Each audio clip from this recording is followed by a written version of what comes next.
안녕하십니까. 저는 요즘 아침 시간이 되면 관심을 갖게 되는 곳이 있습니다. 교회 밭에 그 배추 심고 또 무 이렇게 심어 놓은 게 어떻게 잘 뿌리 내리고 정말 살게 되나, 이런 생각에 계속 이제 먼저 눈으로 이렇게 멀리서 사택에 살펴보다가 다음에는 직접 가서 이렇게 더 자세히 살펴보고, 문제 있으면 이제 혹시나 이제 여분으로 이렇게 바꾸기 위해서 모종을 남겨놓은 게 있었어요. 그래서 그 모종을 가지고 다시 바꿔주면서 심어주기도 하고 또 물 주기도 하고. 빨리 어떤 마음이 들까요? 좀 살아나가지고 좀 뿌리 내렸다라고 하는 게 이렇게 분명하게 이렇게 나타나는, 이렇게 살아있다라고 하는 게 분명하게 나타나는 그런 모습이 좀 심어놓은 데에서 이렇게 보여지기를 바라고 있습니다. 그 일을 위해서 먼저 이렇게 또 함께 수고했던 우리 이선구 형제와 또 우리 두 박 집사님, 또 이렇게 식사 준비 때문에 오셔가지고 우리 박경희 집사님, 박정욱 집사님께서 함께 도와주셔가지고 이렇게 숨겨진 부분이 있는데, 제가 가만히 또 그거에 대해서 생각을 해보니까 우리에게 맡기신 이 선교의 사업이 누가 이렇게 정말 공을 들이고 희생하시면서 뿌려놓으신 거예요? 예수님께서. 그죠? 예수님께서 그 귀한 희생을 치르시면서 구원의 이 사역을 위하여 뿌려놓은 씨들입니다. 이 뿌려진 씨가 정말 잘 생명력 있게 자리 잡고 그것이 정말 자라나고 열매 맺게 되기를 누가 간절히 원하시고 계실까요? 예수님께서도 간절히 원하실 것이고, 또 예수님의 제자로 부름받은 우리 또한 예수님의 실제 제자들이 그랬던 것처럼 우리의 마음 가운데도 그것에 대한 관심과 또 열심을 내는 헌신이 있어야 될까요? 그래야 되겠죠? 그 일을 위하여 예수님께서는 이 성령의 침례를 약속을 하셨고, 성령의 침례를 통하여 예수님께서 맡기신 선교의 일들을 감당하게 하신 것입니다. 오늘 기도와 헌신의 40일 제1권 재림을 위한 준비 3부 성령의 침례와 선교 두 번째 시간을 지금 갖고자 합니다. 지난 시간에는 성령의 권능하에 맞춰지는 복음사역, 성령의 침례와 선교, 말씀 증거의 필수적인 성령의 침례, 성령의 침례와 재림을 위해 백성을 준비시키는 사업까지 살펴보았고요. 오늘의 내용은 라오디게아 교회가 당면한 문제, 라오디게아 문제의 해결책, 기도와 선교, 그리스도의 선교법이라고 하는 이 주제의 내용들을 하나하나 살펴보도록 하겠습니다. 라오디게아 교회가 당면한 문제 먼저 저희가 보게 되는데요. 요한계시록 2장과 3장에 걸쳐서는 7교회가 나오게 되죠. 그래서 이 7교회를 통하여서 우리는 아시아의 7교회에 적용될 뿐만 아니라 사도교회로부터 현대교회에 이르는 기독교 역사의 7시대를 상징한다라고 하는 것을 우리는 알고 있습니다. 그래서 이 라오디게아 교회는 그 시대에도 라오디게아 지역이 있었고 교회가 있었지만, 역사적인 마지막 우리가 속한 지역이 어느 교회 시대예요? 라오디게아 교회 시대의 부분을 저희에게 알려주고 있는 것입니다. 그래서 이 라오디게아 교회의 상태를 요한계시록 3장 14절로부터 21절에 나와 있는데, 라오디게아 교회의 영적 위험성을 저희가 함께 이제 살펴보도록 하겠습니다. 지리적인 여건과 물질적인 부요에 대해서 저희가 생각을 해 볼 수 있습니다. 라오디게아는 이 현재 터키 지역에 해당되는 이 소아시아의 내륙에 위치해 있었습니다. 그래서 물 공급이 문제였어요. 내륙 지방이었기 때문에. 그 라오디게아는 자체적인 물 공급원이 부족해서 인근 지역에서 물을 끌어와야 했습니다. 히에라폴리스라고 하는 곳에서는 뜨거운 온천수가 나가지고 그곳에서부터 뜨거운 온천수가 전달이 되었고, 또 다른 지역인 콜로세라고 하는 곳에는 차가운 물이 라오디게아라고 하는 곳으로 이렇게 이동하게 되었습니다. 근데 다 이동하게 되는 동안 뜨거운 온천수든지 차가운 물이든지 어떻게 되는 거예요? 이 미지근해지는 겁니다. 옮겨지는 가운데. 그래서 이 미지근한 물은 마시기에도 뭔가 좀 시원하지도 않고 특별히 유익되지도 않는 그런 상태였다라고 하는 것입니다. 그래서 이것을 영적으로도 적용하여서 우리에게 알려주고 있는 내용입니다. 그래서 우리에게 뭐라고 말씀하세요? 내가 이같이 미지근하여 뜨겁지도 아니하고 차지도 아니하니 내 입에서 너를 토하여 내치리라. 물질적인 부유에 대해서도 우리가 생각을 해보면 라오디게아는 당시에 매우 부유한 도시였습니다. 상업과 금융업이 번창했고 특히 검은 양모로 만든 고급 의류와 안약 제조로 유명했다고 합니다. 경제적으로 풍요로웠기 때문에 라오디게아 사람들은 스스로 부족한 것이 없다라고 물질적인 풍요를 자부하면서 살았던 것입니다. 성경 말씀에도 나는 부자라 부요하여 부족한 것이 없다라고 하는 그 상태가 영적으로도 그대로 적용되어질 수 있는 내용으로 하나님께서는 곤고하고 가련하고 가난하고 눈멀고 벌거벗은 상태라고 지적하신 것입니다. 이 물질적인 풍요도 영적 빈곤을 가릴 수 없다라고 하는 것입니다. 아무리 이 세상에서 부자인 사람들, 그 사람들도 자신의 돈으로 구원을 살 수 있을까요? 살 수 없죠. 그렇습니다.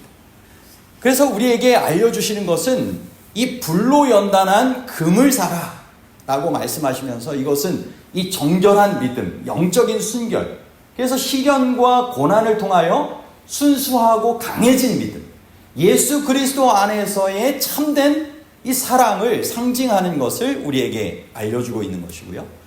다음 흰옷은 예수 그리스도를 통하여 우리에게 제공되는 의의, 순결의 그러한 옷을 상징하는 것이죠.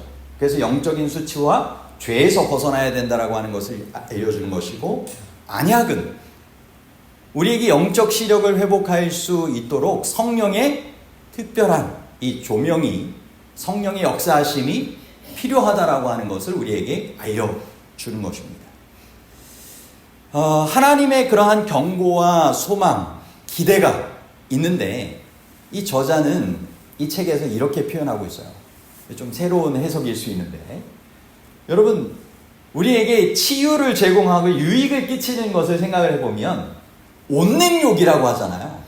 뜨거운 물에 들어갔다가 또 찬물에 들어가고, 그죠?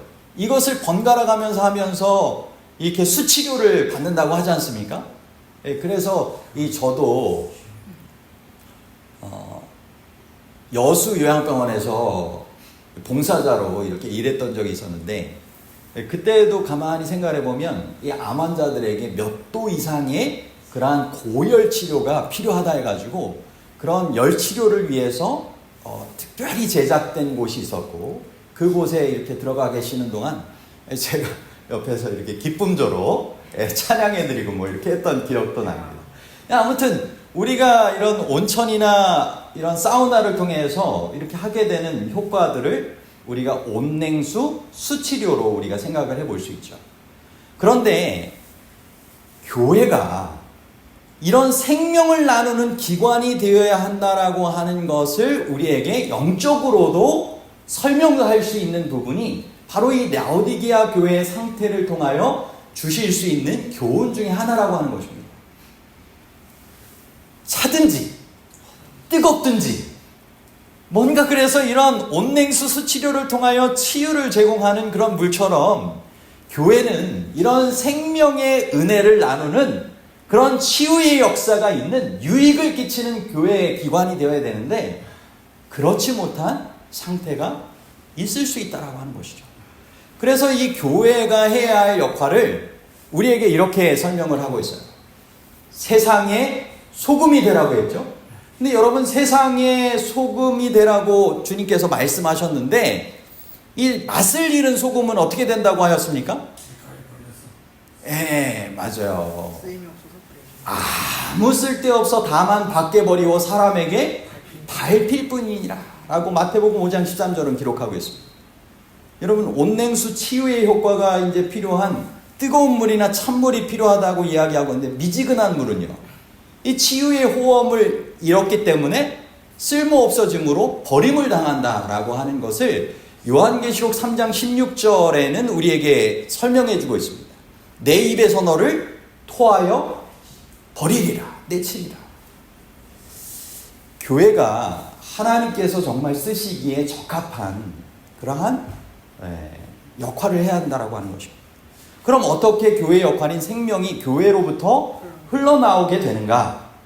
이것은 요한복음 7장 38절로 39절을 통하여서 우리가 생각을 해볼 수 있는데, 나를 믿는 자는 성경의 이름과 같이 그 배에서 생수의 강이 흘러나리라 하시니, 이는 그를 믿는 자의 받을 성령을 가리켜 말씀하신 것이라.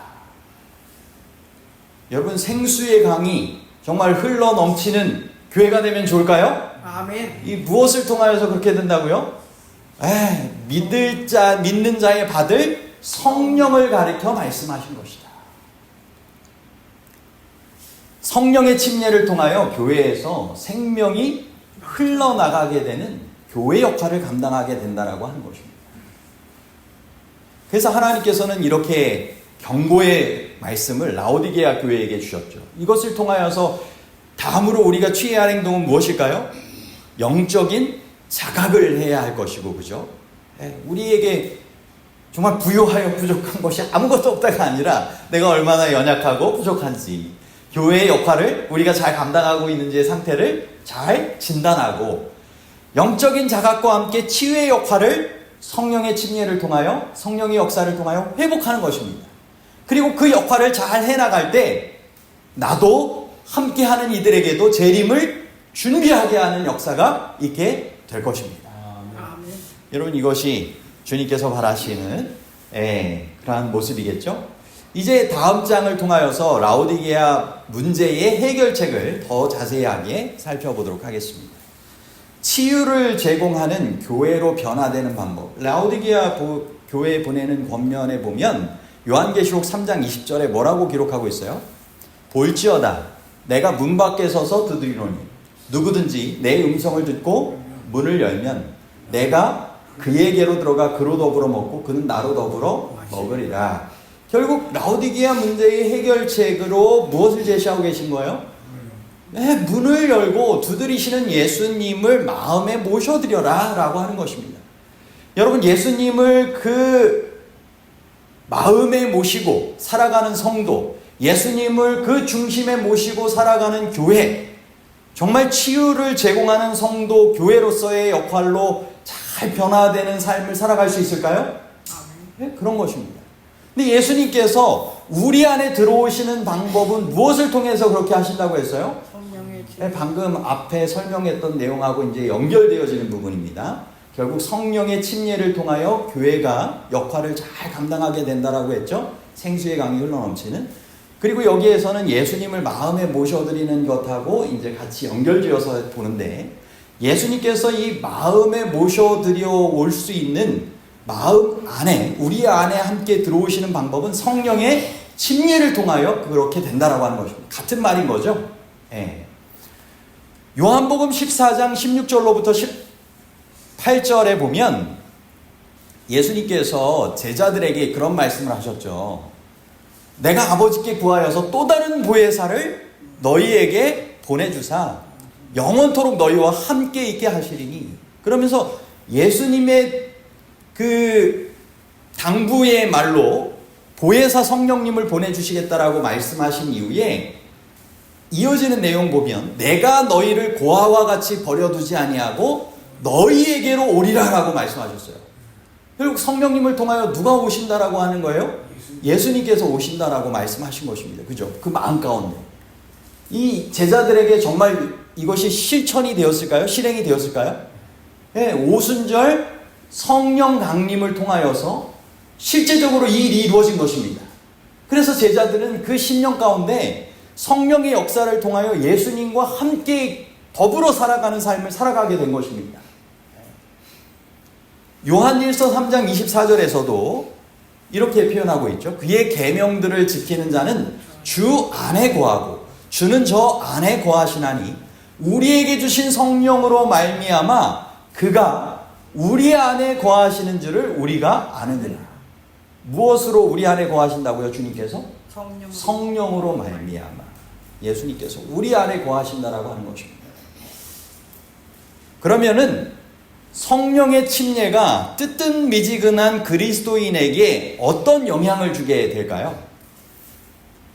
성령의 침례로 영적인 부흥을 경험하게 한다라고 하는 것입니다. 그죠? 네. 그리고 이 부흥이 라오디게아 문제의 유일한 해결책이라고 하는 것입니다. 이것이 없이는 세상에 치유를 제공할 수 없는 것입니다. 예수님을 통한 참된 치유의 역사가 일어날 수 없다라고 하는 것이죠. 부흥된 교회만이 세상을, 사람들을 구원하시는 참된 도구로서 사용되게 한다라고 하는 것입니다. 아멘. 여러분, 그렇다고 하면 우리가 정말 성도로 교회로 더불어 살아가면서 성령의 침례를 구해야 될까요? 아멘. 네, 성령의 침례를 통하여 영적인 부흥을 경험하고 말씀의 증거를 하게 되는 필수 조건인 이 성령의 역사를 경험해야 할 것입니다. 예수님의 증인으로 쓰임받도록 세움받고 또 그렇게 쓰임받는 삶을 살아가는 것은 바로 약속하신 성령의 침례를 통하여라고 하는 것이죠. 그래서 교회가 성령의 침례로 속히 부흥을 경험해야 된다라고 하는 것이 가력 뽑은 기별 1권 121쪽에서도 이렇게 우리에게 알려주고 계십니다. 우리 가운데 참된 경건의 부흥이야말로 교회 필요 가운데 가장 중요하고 시급한 필요이다.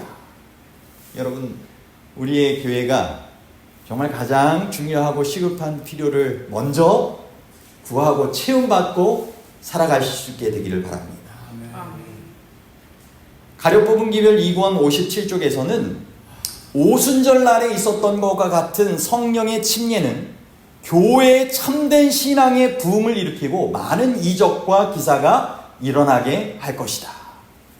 여러분, 오순절 날에 있었던 성령의 침례가 있게 되면 교회가 참된 신앙의 부흥을 통하여 많은 이적과 기사도 나타날 수 있다라고 말씀하시고 그것을 베풀어 주기 위하여 간절히 고대하고 계신다라고 우리에게 호소하시는 것입니다. 누가복음 12장 49절에 보면 내가 불을 땅에 던지러 왔노니 이 불이 이미 붙었으면 내가 무엇을 원하리요.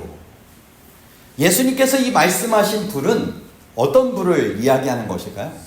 성령의 불을 이야기하는 것이죠. 그래서 예수님께서 이 누가복음 3장 16절을 통해서도 이렇게 이제 말씀을 하셨는데 요한이 모든 사람에게 대답하여 가로되 나는 물로 너희에게 침례를 주거니와 나보다 능력 많으신 이가 오시나니 나는 그의 신들매를 풀기도 감당하지 못하겠노라. 그러면서 예수님의 사역에 대해서 뭐라고 표현하냐면 그는 성령과 불로 너희에게 침례를 주실 것이요. 예수님을 통하여서 어떤 침례를 우리에게 주신다는 것입니까? 성령의 침례, 그죠? 그것이 불의 역사하심으로 나타난다라고 하는 것입니다. 결국 성령의 불이 초대교회의 제자들에게 임했던 것처럼 이 시대에도 어느 시대에도 성령의 불이 오순절 이후에 주의 교회 성도들에게 임할 때 진정한 부흥이 일어난다라고 하는 것입니다. 여러분, 어떤 방법으로 성령의 침례를 받고 부흥을 경험할 수 있을까요? 이 초대교회가 약속하신 성령을 구하면서 경험했던 그 사례를 우리가 생각을 해보면 되겠죠? 사도행전 1장 4절로 5절, 8절, 14절의 말씀 보면 초대교회는 연합하여 기도하며 하나님의 약속을 구했던 것을 보게 됩니다. 그죠? 서로의 높고 낮음이 아니라 그들의 죄를 주의 십자가를 바라보며 다 회개하고 연합하여서 함께 기도한 것입니다. 그리고 약속하신 오순절 성령을 분명히 그들이 구했던 것이죠. 그리고 기도 외에 다른 방법으로는 부흥을 기대할 수 없다라고 우리에게 알려주고 계십니다.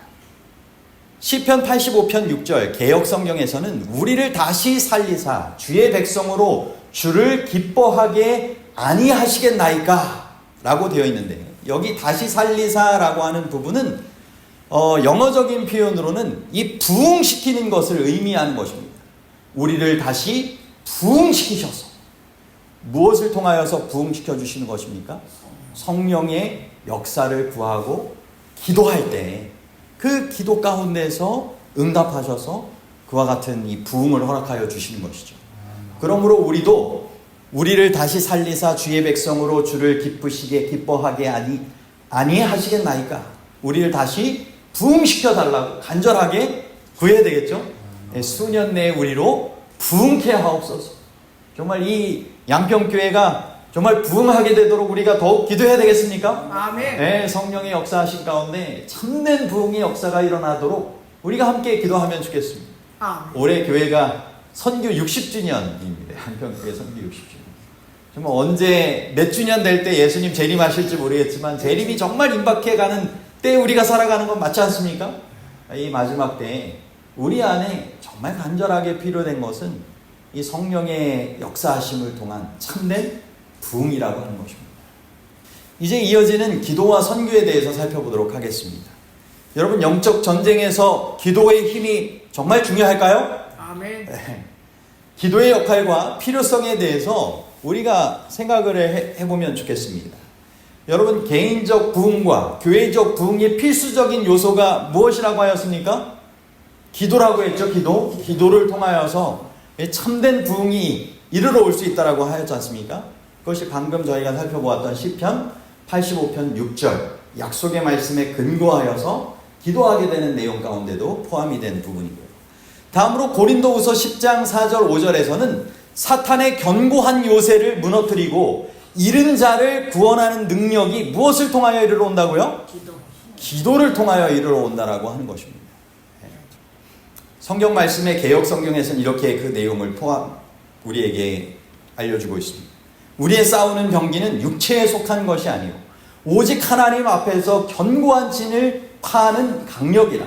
모든 이론을 파하며 하나님을 아는 것을 대적하여 높아진 것을 다 파하고 모든 생각을 사로잡아 그리스도에게 복종케 하니.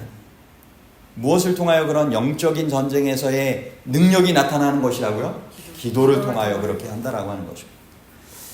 여러분, 그리스도인이 주 안에서 굳게 서기 위하여 반드시 필요한 것이 기도라고 하는 것을 우리에게 그 에베소서 6장에 나오는 하나님의 전신갑주를 입으라 라고 하는 부분에 있어서 맨 마지막으로 우리에게 알려주시는 무시로 성령 안에서 기도하라 라고 하는 부분을 통하여서 결론적으로 우리에게 영적인 전쟁에서 정말 중요한 것, 그것이 무시로 성령 안에서 기도하는 것이 주 안에서 굳게 설 수 있는 승리의 방법임을 강조하고 있는 것입니다.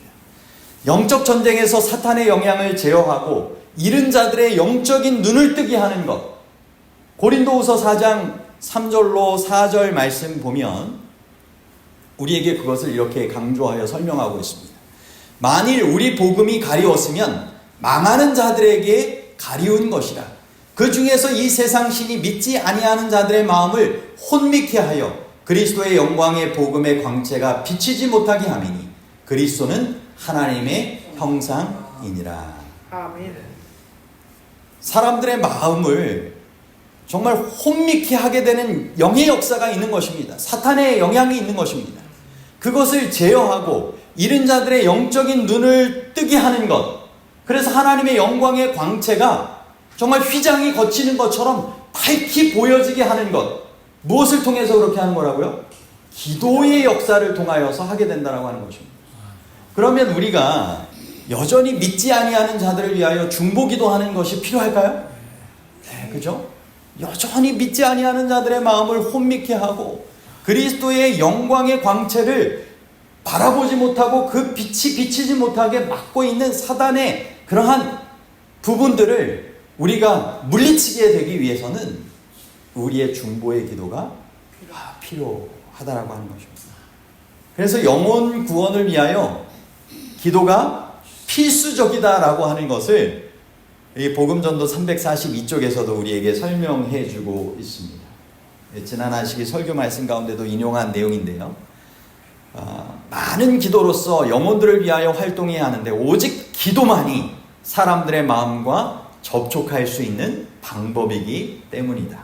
이것은 그대들의 사업이 아니며 그대들의 옆에 계셔서 심령을 감동케 하시는 그리스도의 사업이다. 아멘. 여러분, 영혼의 마음에 접촉되어져서 심령을 감동케 하시는 것은 무슨 역사를 통해서요?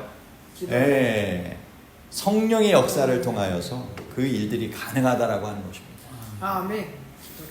기도가 우리에게 이만큼 필수적이고, 그러면은 구도자들과 잃은 양들을 위하여 실제 어떤 기도의 원칙을 가지고 기도하면 좋을까요? 여러분, 여기 나와 있는 이 성경 말씀을 근거로 하여서 여러분들이 꼭 기도하시면 좋겠습니다. 이 제자 훈련 가운데도 우리가 기도의 원리를 활로 표현을 해요. 활. 이제 활이 목표를 향하여서 이렇게 딱 집중해가지고 쏘면 멀리 날아가지 않습니까?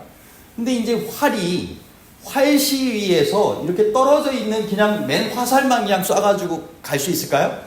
아니죠. 그 활시 위에 딱 그게 접촉돼 있어야 되는 거잖아요. 정확하게. 근데 그 활시위가 이렇게 당겨질 때 그 활이 하나님의 말씀의 약속이라고 하는 것을 우리에게 알려주고, 그것을 믿음을 활용하여 딱 기도할 때 그것이 관역을 향하여 정확하게 나아가는 것처럼 기도의 응답을 경험하게 된다라고 이야기를 하고 있어요. 그렇다고 하면 우리가 기도할 때 이것이 하나님의 뜻대로 정말 기도하는 것인가, 응답받을 만한 기도인가는 하나님의 말씀 활에 근거하여서 활시위가 당겨지는지를 살펴보면 되겠죠? 우리의 기도가 하나님의 약속에 근거한 기도의 제목들이 되는 것이 중요하다라고 하는 것입니다. 아멘. 여기 기도의 원칙들이 이제 성경에 근거하여서 우리에게 제시됩니다. 구도자들과 잃은 양들 있죠? 우리가 선물을 전달하기 위하여서 우리가 명단을 뽑지 않습니까? 그리고 뭐 이제 후반기 전도회를 앞두고 초청할 대상으로 그들이 몇 단계에 걸쳐서 정말 주님께 나올 수 있다고요? 한 10단계까지 구분하는 사람들도 있지만, 여러분 정말 몇 단계에 그 사람이 있는지, 그리고 이것이 몇 년이 걸릴지는 아무도 모르지만 주님 안에서 그것이 점점 더 높은 단계로, 주님 안에서 더 정말 열매로, 생명으로 잘 정착하여서 자라나고 열매 맺고 이렇게 되기를 주님께서 우리에게 맡기시고 간절히 원하시지 않겠습니까? 아멘. 근데 그 일을 위해서는 우리가 그렇게 기도하면서 각 단계를 높여가고 주님께 더 가까이 나오게 하는 가운데 점점 개인적으로도, 소그룹으로도, 교회로도 점점 접촉할 필요가 있다라고 하는 것이죠. 근데 그 일들은 성령의 역사가 아니면 그런 정말 관심과 그런 감동이 있을 수가 없다라고 하는 것입니다. 그죠? 우리의 그냥 단순한 인간적인 노력으로 그것이 다 되는 게 아니니까. 그죠? 하나님의 도우심과 역사하심을 위하여 이와 같이 기도하라고 권하는 것입니다. 첫 번째, 하나님께로 이끌림을 받도록 기도하라고 하는 것입니다. 나를 보내신 아버지께서 이끌지 아니하면 아무라도 내게 올 수 없습니다. 그죠? 하나님께서 이끌어 주시는 역사를 경험하도록, 그죠? 하나님께로 이끌림을 받도록 기도해야 되겠죠? 하나님을 발견하도록, 사도행전 17장 27절입니다. 이것은 이는 사람으로 하나님을 혹 더듬어 찾아 발견케 하려 하심이로되, 그래서 우리가 하나님을 발견하게 될 수 있도록, 구도자들이, 잃은 양들이 하나님을 그렇게 발견하게 될 수 있도록, 영광의 광채를 보게 될 수 있도록 우리가 기도하면 좋겠습니다. 데살로니가전서 2장 13절을 통해서는 하나님의 말씀을 믿을 수 있도록, 그래서 하나님의 말씀을 받을 때 사람의 말로 아니하고 하나님의 말씀으로 받을 수 있도록 기도하면 좋겠죠? 고린도후서 4장 4절에서는 우리가 앞에 살펴보았던 내용이죠. 사탄의 영향력을 제어하셔서 마음이 혼미케 되지 않고 정말 분별력 있는 열린 마음으로 하나님의 말씀을 받을 수 있도록, 요한복음 16장 8절로부터 13절을 통하여서는 성령께서 정말 개입하셔서 진리에 대하여 밝히 깨닫고 인도받을 수 있도록, 그죠? 그래서 그가 죄에 대하여, 의에 대하여, 심판에 대하여 분명하게 깨닫고 그렇게 살아가는 삶을 살아가게 될 수 있도록, 사도행전 3장 19절을 통해서는 죄에서부터 돌이킬 수 있도록, 그렇게 되게 되면 정말 유쾌하게 되는 날이 주 앞으로부터 이르게 된다라고 했지 않습니까? 그 역사를 함께 동참게 될 수 있도록. 그리고 요한복음 1장 12절에는 우리가 잘 아는 말씀이죠. 예, 영접하는 자 곧 그 이름을 믿는 자들에게는 하나님의 자녀가 되는 권세를 주었으니, 예, 예수 그리스도를 구속주로 영접하고 하나님의 자녀가 될 수 있도록 기도하면 좋겠죠. 예. 마태복음 7장 21절에 우리가 아는 나더러 주여 주여 하는 자마다 다 천국에 들어갈 것이 아니요 다만 하늘에 계신 내 아버지의 뜻대로 행하는 자라야 들어가리라. 결국 그리스도를 주님으로 모시고 아버지의 뜻대로 순종하는 삶을 살아갈 수 있도록 기도하면 좋겠죠. 네. 골로새서 2장 6절로부터 7절, 그러므로 너희가 그리스도 예수를 주로 받았으니 그 안에서 행하되 그 안에 뿌리를 박으며 세움을 입어, 이렇게 되어 있습니다. 그래서 믿음의 뿌리를 내리고 영적으로 성장할 수 있도록 기도하면 우리가 좋겠습니다. 이와 같이 이 선교에 있어서 우리가 함께 기도하시면 좋겠습니다. 맨 마지막으로는 이 그리스도의 선교법입니다. 여러분, 그리스도의 사업에 그리스도께서 알려주신 선교법대로 선교하면 성공할 수 있을까요? 아멘. 치료봉사 143쪽에 그리스도의 방법이 우리에게 소개되어 있는데, 그들에게 유익을 주기 원하셔서 이기적인 목적이 전혀 없고 그들에게 참된 유익을 주기 위한 이타적인 마음을 가지고 진정한 사랑의 마음을 가지고 사람들과 섞이셨다라고 하는 것입니다. 조건적으로 한 게 아닙니다. 그죠? 동정심을 표하시고 필요에 따라 봉사하시는 생애를 사셨어요. 그죠? 예. 그리고 신임을 얻으신 이후에 나를 따르라고 그렇게 하셨습니다. 우리가 따라야 할 모본이죠. 예. 성령의 침례를 통하여 그리스도의 내재하심을 우리가 경험하게 되면 자연스럽게 그리스도의 선교의 방법을 따르게 될까요? 그리스도께서 성령의 역사를 통하여 우리 안에 거하시면 성령께서 행하셨던 그 방법대로 우리도 자연스럽게 따르게 될 것입니다. 그죠? 우리가 생각하고 말하고 행동하는 것에 그분께서 지도하여 주지 않으시겠어요? 그죠? 네. 그래서 그리스도의 가마력 아래 섞이고 그들의 유익을 위하여 모든 문제의 해답이 되시는 구원자 그리스도를 소개하고자 일하는 일들이 있게 될 것이고, 모본을 따르고자 주님께 도움을 구하면 하나님의 사랑이 우리 마음에 부어짐으로 더욱 헌신하게 되는 삶을 살아가게 될 것입니다. 아멘. 네, 그것이 로마서 5장 5절에 우리에게 주신 성령으로 말미암아 하나님의 사랑이 우리 마음에 부음받음이라고 하는 거잖아요. 여러분, 하나님의 사랑이 정말 부어져야 선교할 수 있는 것 맞습니까? 아멘. 그런 것 같아요. 하나님의 사랑이 부어져야 선교할 수 있고, 그럴 때 그 삶을 통하여서 헌신하면서 그리스도의 품성을 담게 되고 우리의 품성이 변화되고 영혼 구원을 하게 되는 성령의 열매가 맺혀지게 되는 것이죠. 예. 그리스도인적 사교성을 개발하며 개인적인 만남과 교제를 가지라고 교회 증언 6권 172쪽과 산상보훈 36쪽에서는 우리에게 권면해주고 있습니다. 여러분, 어떻게 사교성을 잘 개발하고 계십니까? 저도 참 이 사교성이 원래는 없던 사람 중에 하나인데 어느 정도 이렇게 성격 유형 검사도 해보니까 바뀌는 것 같아요. 그리스도인적 사교성을 개발하라고 말씀하고 계시고, 그리스도의 사랑을 맛본 사람들은 사교적인 성향을 개발하게 된다라고 합니다. 왜냐하면 그 사랑을 맛봤으면 전하라고 하는 게 주의 명령인데, 그 사랑을 가지고 전하기 위해서는 어떻게 해야 돼요? 사교적으로 좀 나아가야 되지 않습니까? 개인적인 만남과 교제를 하기 위해서는 가만히 있으면 다가오는 사람이 많을까요? 적을까요? 없어요. 그래서 더 다가가려고 이렇게 개인적으로 노력하게 되는 일들이 있어야 된다라고 우리에게 권면해주고 있습니다. 이제 실천 적용 방안을 함께 나누고 마치도록 하겠습니다.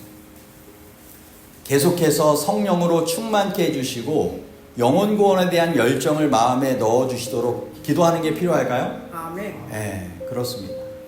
우리에게 성령의 침례를, 충만을 매일 지속적으로 구하라고 하셨습니다. 그죠? 아멘. 어제의 침례와 충만이 아니면 침례 받을 때 그때 성령의 역사가 오늘 지금 계속되는 게 아닙니다. 그죠? 예, 그러므로 매일같이 계속해서 성령의 충만함을 구하며 헌신하는 생애를 살아가도록 자신을 굴복하라고 말씀하고 있어요. 그럴 때 하나님의 사랑을 통하여 영혼 구원에 대한 열정을 허락하셔서 주신 은사를 활용하게 된다라고 하는 것입니다. 구도자들과 잃은 양들을 위한 기도의 원칙들로 기도하는 것 필요할까요? 우리가 앞서 성경에 근거한 기도의 원칙들을 가지고 기도하는 것 필요합니다. 저도 이성구 형제를 생각할 때마다 늘 그런 기도하는 마음으로 대하고 그렇게 성경을 함께 나누고 있습니다. 접근할 기회를 주시도록 기도해야 될까요? 아멘. 그들의 필요를 채울 때 어떤 필요가 있는지를 잘 깨닫도록 접근할 기회를 주시도록, 그리고 순수한 동기에서 그죠? 그들에게 유익을 주고자 참된 배려와 도움을 제공하는 것 필요하겠죠? 아멘. 하나님이 이미 그들의 마음과 관심을 이끌고 계심을 기억하는 것, 이것 또한 중요할까요? 아멘. 지금 역사하심이 눈에 보이지 않는 것 같아도 누가 일하시고 계세요? 우리가 기도하면 하나님께 성령님을 통하여 역사하고 계시는 것입니다. 아멘. 준비된 영혼도 그래서 만나게 하시는 거고, 준비된 영혼들을 교회로 보내주시기도 하는 것입니다. 아멘. 어떤 분들 보면 신기하지 않습니까? 이성구 형제도 그렇기도 하고, 제가 이전에 있던 교회에서도 정말 어느 순간 정말 침례자들이 생기는데 하나님께서 보내주신 영혼들이에요. 보니까 아멘. 교회가 준비되고 성도들이 준비되면 하나님께서 정말 영혼을 보내주시더라고요. 아멘. 하나님께서 이미 기도에 응답하시며 일하시고 계시는 것입니다. 용기가 되는 말 한마디를 건네는 일에 하나님의 도구가 되라고 하는 것입니다. 듣고 싶어하는 말을 생각나게 하시고 입에 말을 넣어주시고 건네는 말에 성령의 권능을 실어주시는 분 누구실까요? 하나님께서 성령님을 통하여, 그죠? 그 일들을 역사하시기 때문에 가장 적합한 말을 정말 건넬 수 있는 하나님의 도구가 될 수 있도록, 그죠? 그래서 생각하고 말하고 행동하는 것이 정말 하나님의 도구로서 적합하게 쓰임 받을 수 있도록 우리가 기도하며 그렇게 주의 일에 힘쓰고, 그래서 주님께서 바라시는 귀한 선교의 역사를 함께 경험하고 하나님께 영광 돌리고 우리 안에 기쁨이 더욱더 충만케 되기를 간절히 소망합니다. 아멘. 네.